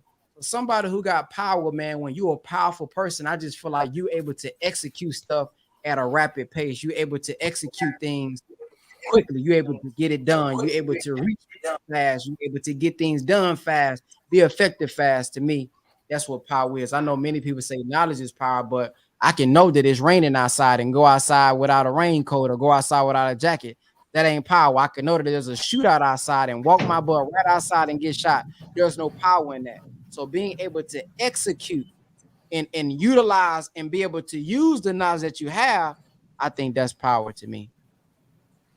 Yes, indeed. Yes, indeed. All right. Last part, Brother Ben. I got to put you on the Summer Jam screen real quick. And now you got the microphone. The entire Black community can hear what it is that you have to say. What parting words would you like to leave us with tonight? Words from the Honorable Minister Louis Farrakhan. Self-improvement is the basis for community development. The biggest room that we have is just a room for improvement. You know, many of us are always looking outside, blaming somebody else. It's his fault. It's her fault. And what I've been striving to do, man, just over the past months, is start to really look inside myself and see, like, well, what is it about me? You know, what was it about my upbringing that got me like this? Like really getting knowledge of self, not more so just I'm the Asiatic Black man, the maker, the owner, the cream of the planet, earth, God of the universe. That is knowledge of self, but why do I react the way that I react? Why do I think the way that I think? And the more we strive to get self-knowledge, man, and correct ourselves, life just becomes easier. And I would say this as well. The more we are critiqued, and if we can rise above emotions into the thinking of God and look at the critique, and we start to be humble enough to accept the critique, it's not going to always be easy for us to adjust. It's not going to always be easy for us to change, because the reality is when you've been doing something for years upon decades, some habits are hard to break. But what I'm starting to find out, and after I'm done being mad, after I'm done being petty and done being in my feelings, I just realized, man, that my student minister used to tell me that in the middle of a washing machine is called an agitator. And without that agitator, the clothes never really get clean. So when we have friction in our life and somebody's disagreeing and somebody got a different perspective and somebody's saying you wrong about this, you need to do this, you slacking here. I just speak for me. My natural thing is sometimes to be defensive. No, you don't understand me. No, you don't get it. You don't understand. And maybe they don't understand because they not you. They not me. They got a totally different background, a totally different perspective. But after I sit around and I think, I say, well, God works through human beings, and God has an active and a permissive will. Maybe this is just God perfecting you, purifying you. The minister says it's not what he say? It's how you handle the teeth of the biter. So he said, when God wants to polish you, he'll put sandpaper around you. So the people who always seem like it's a problem, say, oh, it's always something wrong. Oh, it's not always a bad thing. Sometimes that's sandpaper that's polishing you, that you don't like how it's polishing you. But once you start to submit and you get it, and it's going to take time. Hell, it took us 400 years to get in this condition. It's going to take a lot to get out as a people. So it's going to take you time to overcome and get it and create the habit and then stick to the habit. And I feel like once we learn how to overcome it and then stick with the habit that was getting on your nerves, that was nagging you, that was hard, when you finally overcome it and you master that, it's just going to make you into a greater God. It's going to make you into a greater human being. So whatever we dealing with, the reason I said self-improvement is because all of us got different vices. Some of us, sex issues, porn issues, smoking issues, drunk issues, all of us sinning in some type of way. That's the reality of it. So whatever I'm struggling with individually, whatever you struggling with, let's deal with it. Let's look at it. Don't just breeze it in. Oh man, that's just me. It is what it is. No, let's look at it, man, and say, man, why am I like this? Let's analyze it. Is this best for my life? Is this going to bring me the best benefits? And if it's not, man, go get help. Talk to somebody. Study. Listen to people. Ask questions to figure out what it is that I can learn about myself, about my mind, about my being, so I can change this eventually and become a better person. Because ultimately, that's what we're supposed to do. Self-improve, man, become better and become better reflections of God. So that would be the thing that I end with, man. Focus on whatever you're going through, whatever your shortcomings is. Look at it from a higher perspective. Rise above emotions into the thing of God. It ain't gonna be an easy process. The race is not to the swift nor the strong, but to those who can endure to the end. That would be my closing words. Woo! Yes, indeed, man. Yes, indeed. Yes, indeed. Yes, indeed, man. Thank you for that, man. Thank you for that. Oh, that was great, man. This was another great episode of the Black Business Showcase, family, man. I appreciate it. Appreciate everybody tuning in. As y'all know, we do this every Wednesday and Thursday, 9 p.m. Eastern Standard Time, 6 p.m. Pacific Time. Make sure y'all tune in tomorrow. We got our brother Siddiqui Bakari coming through. It's going to be another great episode of the Black Business Showcase. That's tomorrow, 9 p.m. Eastern Standard Time, 6 p.m. Pacific Time. Again, Brother Ben, thank you, man. Thank you for everything. You know what I'm saying? You got me this far, and I needed you to get that out of me for tonight so we could take it to the next level. So thank you, man. Keep doing what you're doing, man. You know what I'm saying? You're a beautiful brother, man. I love you. I appreciate you. That's for real. Absolutely. Thank you. Thank you as well. Thank you for the therapy session and the business idea. It was a therapy session, but it was also, great because, I honestly, I always felt like I wanted to do something, like that. I just didn't know how to begin, that process. So thank you for, speaking that into me and letting me know that it can be done. And I can inspire people, and I can also build a brand around that as well. So thank you for that. Right. Just make sure y'all get in the tribe now when we launch it. I'm getting in the tribe. And my son wanted to say something to you. Go ahead. Oh, my one question was just, how do you stay consistent in what you do? Man, that's a great question. I think the key to consistency is love. I feel like, man, you gotta really love and grow in love and grow in understanding to be consistent with something. And then sometimes you have to set up laws for yourself. You got to set up certain measurements. Sometimes in order to stay consistent, you need outside help. Like for example, there's brothers who, they be on crack, they be on drugs. They want to get off drugs, but sometimes within themselves, they don't have enough inside of them to be able to sustain or abstain from that which is coming down on them. So sometimes they need a brother to encourage them, a brother to continue to check on them. So it's different ways to say consistent. Some things you just naturally good at. You've been doing it all your life. Like for me, basketball.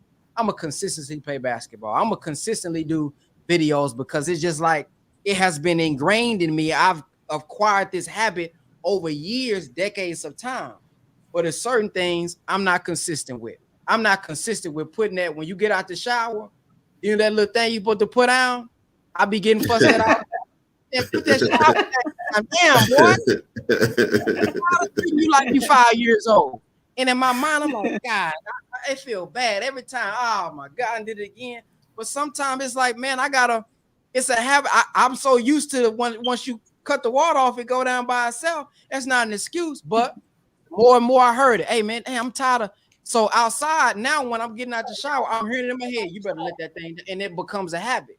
So sometimes, man, it takes outside help, and then it takes those around you, brother, who really love you enough to give you the help.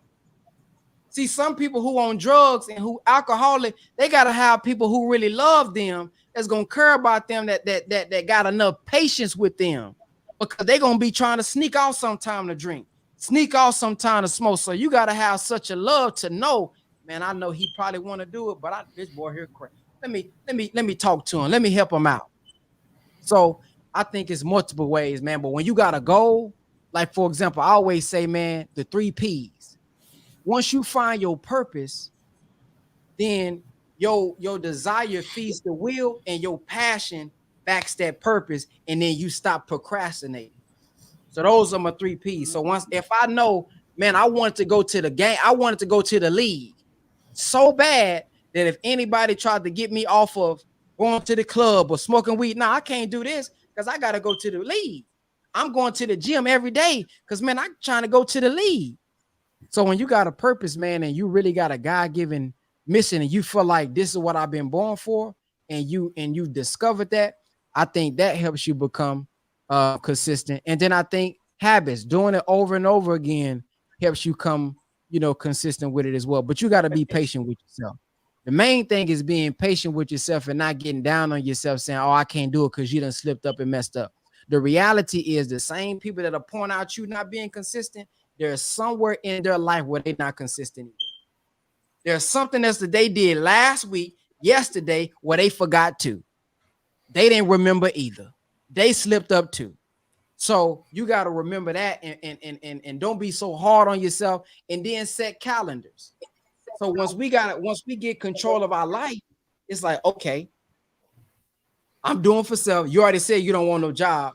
What do you want? I want to make 5,000, 10,000. Let's create a life around that. And then whatever I need to be consistent with, I'm going to do whatever I need to do to make it happen. So if I got to get an alarm, if I got to get a calendar, if I got to make enough to get an accountability coach, hey, make sure you call me at 12. Please text me 20 minutes before. So you got to build your life around you and where you. If you know you need somebody to call you, if you can make enough money where that's all they do is make sure brothers on point are set up as people who get paid just to be assistants or whatever the case may be, to remind people of their meetings. So becoming more self-aware as well will help you be consistent, because you'll know what you need in order for you to stay consistent with it. So I know there was a lot of little strategies in a lot of ways, but those are all ways that I've tried trial and error, and that I'm doing as well to become consistent with what I do. But the main thing for me being consistent, like videos, man, it don't matter where I'm at, I'm going to find a way to do it because I just have accepted it as my mission. It has become such a habit because I've been doing it so long. So that consistency is just in me. And do you still got the free ebook about procrastination? Because that was a good one also. It's not free, but man, I ain't even got to. Okay. Man, I gotta put that out there. I gotta put that back out there too. Actually, within this this new offer that I have, I'm probably gonna throw that book in there. The Lose the Weight book is what you're talking about. Yeah, I might add that into my offer. Yeah, I forgot about that book. I might add that into my offer. So once I launch this new offer, you guys probably see it on the website. Okay, that's what's up. That's what's up. And thank you for asking the question too, Young King. All right, family. We gotta let our brother go, man. Again, this has been another exciting episode of the Black Business Showcase. This is Sincere Love the Godcast. We will see y'all tomorrow at 9 p.m. Eastern Standard Time, 6 p.m. Pacific Time. And just remember, family, we are not the master teachers, but we are the master students and signal boosters for the voices of the new Black media. We'll see y'all tomorrow night. Peace and Black love. Peace. Most resilient, we poster children of prophecy fulfillment.